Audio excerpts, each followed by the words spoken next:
Hello guys! Another mini vlog. At for today's video guys, gusto kong i-share sa inyo yung kaganapan dito nga sa may lugar sa amin. At kita nyo naman nga dito sa video na to, makikita nyo na ang kapal na nga ng usok dahil nga sa wildfire. Noong umaga nga, isang ganda pa nga ng panahon sa labas at maliwanag, pero nung bandang hapon ay ganito na nga at bigla nga nagdilim. Noong una nga lang is may usok sa labas, pero hindi namin na ini-expect na magiging worse pa nga siya. At nung mga bandang alas 2 na nga, ito na nga, meron na nga kami na-receive na alert.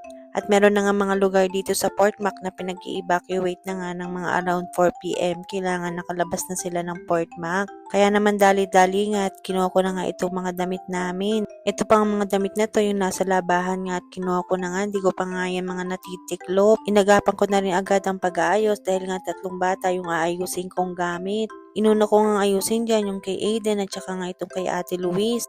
At pagsasamahin ko na nga lang sila dito sa isang maliit na maleta. Kung ano na nga lang din yung mahugot ko dyan dahil wala na nga rin akong time para pa maghanap. Pero chinek ko rin naman yung mga cabinet nila at kung ano pa nga yung pwede kong kuhanin doon ay kinuha ko na nga. Doon sa tingin ko nga okay na yung kay Ate Luis at yung kay Aiden, sinarado ko na nga rin itong maleta nila. At pagkayari ko nga doon, ito naman nga kay baby ang inayos ko. At ito nga bang nagagamitin ko kay babies, meron pa palang laman. At ito nga mga gamit na to ay ito pa pala yung dala namin nung nag-spring break travel kami. At ito nga nag-umpisa na ulit ako na kuhanin nga itong kay baby dahil nga para mailagay na sa kanyang bag. At yung sa tingin ko nga ay okay na yung mga gamit ni baby, nilagay ko na nga din dito sa bag niya. At ito nga sunog na to ay iba dun sa nabanggit ko before. Ilang araw na nga yung nakalipas simula nung nagsimula yung sunog na yon at hindi nga nila na-control. Noong mga oras nga na to is hindi na rin ako mapakali. Paano ba naman is nakakatakot din naman kasi. Hindi mo ka rin kasi alam ang pwedeng mangyari. Lalo na nga't wala naman tayong control doon at sako na nga iyon. At nung nakita nga ni Dudong yung mga pinak kong gamit dun sa mga bata, ay sabi niya bakit daw ang konti? Kasi sa totoo lang ang pinak ko nga dun sa mga bata is parang pang 1 week lang. Pero ang sabi nga niya, isakuti ko na lahat ang mahahakot namin.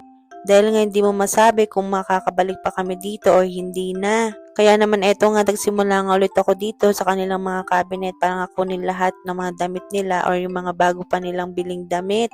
Dahil nga masasayang lang kung maiiwan dito at hindi naman nga kami makakabalik. Hindi naman sa pagiging negative pero mas safe na rin kasi or mas sigurado na nga kung ganun na nga yung gagawin namin. Dahil nakita ko nga sa iba nagblog din dito na ganun nga ang ginawa nila na halos buong bahay nga nila ihakutin nila.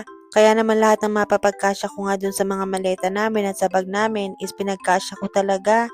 At lumipat na nga ako dito sa sala para nga mas maiayos ko nga itong mga damit namin. Mga damit ko na nga at mga damit na nga ni Dudong ay naayos ko dito at pati na nga rin yung sa mga bata.